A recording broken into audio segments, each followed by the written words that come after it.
Hey everyone, I hope you're all doing well today. This time we are going to be talking about The Haunting Staring PoltryGuy. This is a Genesis game which was made by Electronic Arts, and it's one of the better ones that I've played. This was made at a time when EA was kind of not awful. They were actually taking chances. They did a couple of unique things. In fact, they used to actually make a lot of really great games, and they used to port a lot of really awesome PC games over to the Genesis. They had a special deal with Sega where they could make their own carts, and that's why they kind of look a little bit different from your regular Genesis cart. These were normally a bit more mature than really the Nintendo games, so you had a lot of blood in them, you had a lot of crazy stuff that you wouldn't see on the Nintendo. And that's what made these EA games so cool. And it really kind of makes me upset that they just sort of fell apart. But anyway, let's get back to The Haunting, and I'll tell you why this is one of my favorite Genesis games. In The Haunting, you play a poltergeist, or PoltryGuy, whatever you want to call it.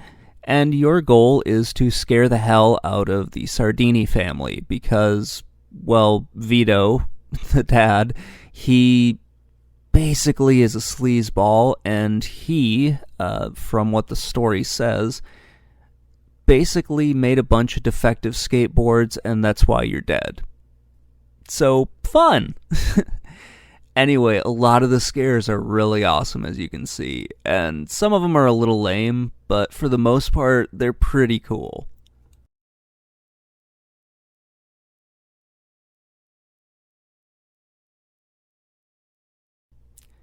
And yeah, your goal is to just scare the four Sardinis out of this house.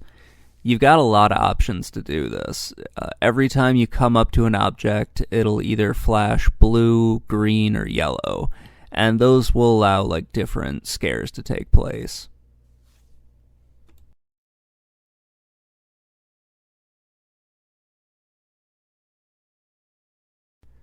The green scares, those are more interactive, so you can move them around and have them go off whenever you kind of want. You have a bit of a time limit, but for the most part, you can kind of do whatever you want with them. The yellows are really up to you. You can jump in there, set them off whenever you want. And then the blues basically just flash, and you'll see them shake a little bit. And then the Sardinis will walk over to them, assuming they're not super frightened, and then, they'll go off that way.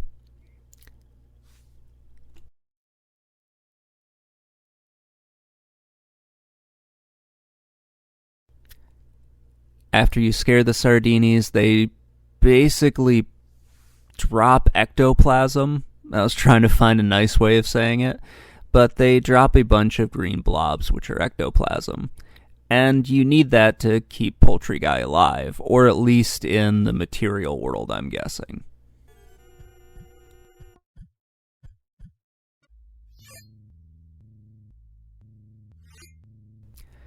It doesn't really act as your life bar, but it acts as like kind of a time thing. It's what you use to set off the different traps, and yeah, it's still kind of fun, and it's a little creepy the way they've done all of this. This game is just really different, and it's a lot of fun to play.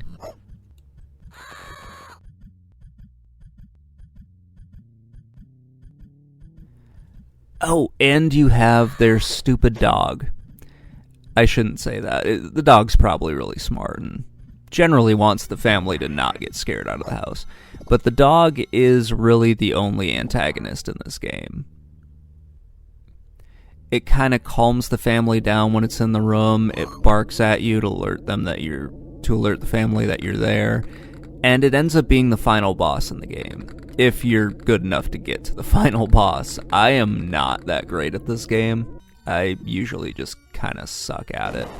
But yeah, it's still a lot of fun. It's one of those games that it requires a lot of time, and really the only way that you can die is when you get to the dungeon level, which I'll talk about in a minute, because that's really my least favorite part of this game.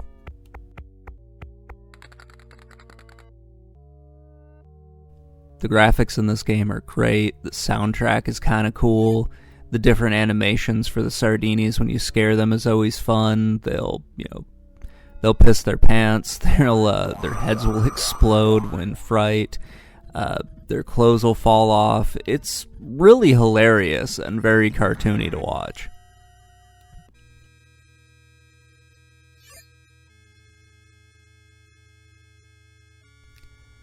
Some of the scares are kind of repeated, but it's not at a frequency that makes it become, just really repetitive.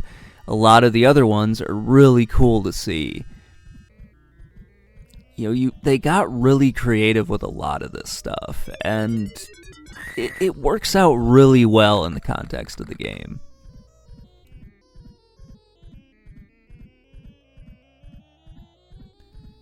So if you're looking for a retro horror game that's still pretty creepy, it's got some kind of gory moments in it, and it's just a lot of fun to play and try to master, this is a great one to try out. It's a lot more fun than Friday the 13th, I can tell you that.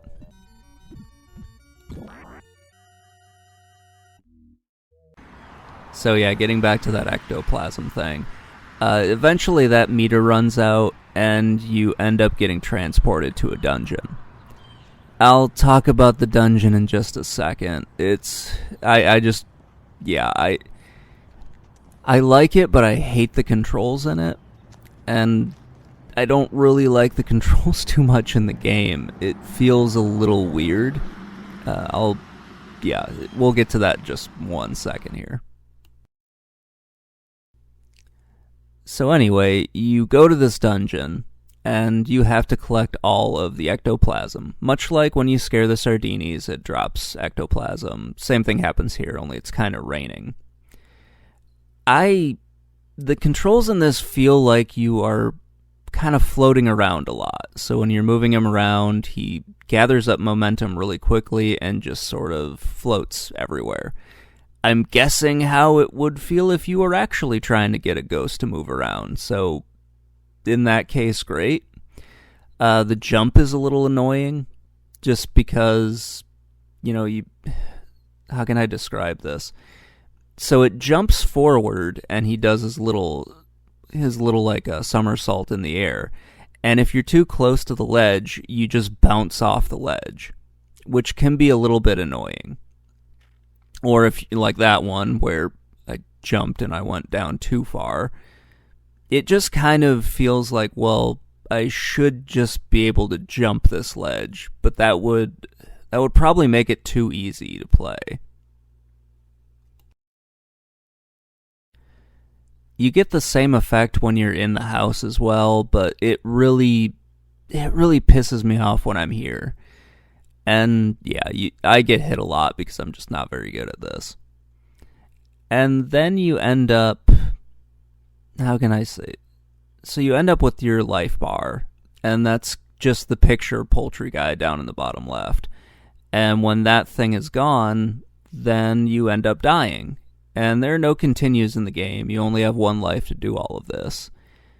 And it can be done. I've seen it done, but I'm just not good enough to actually pull it off in one run. Anyway, guys, that's The Haunting.